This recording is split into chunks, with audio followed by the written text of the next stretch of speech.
This is practice test number 4. We're looking at problem 2, and we're going to be covering letter B in this problem.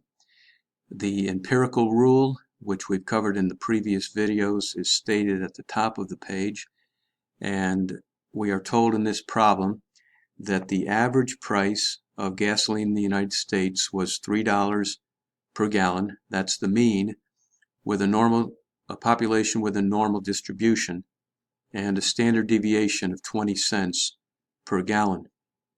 In letter B, we are asked what percentage of gasoline prices is higher than $3.20 per gallon.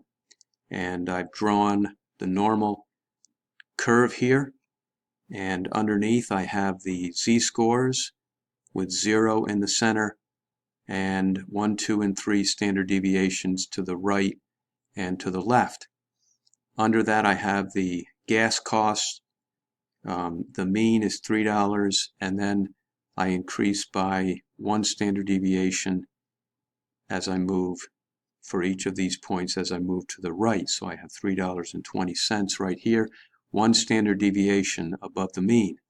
And that's what I'm looking for. I'm looking for the percentage of gas prices that fall under the curve in this area. So I know that the entire curve is always 1. The area under the entire curve is always 1. And from the symmetry of the curve, I can draw a straight line down through the center, and I have 50% of my data is to the left and 50% is to the right. So I'm going to subtract 50%, or 0.50, from 1, and then I can look at the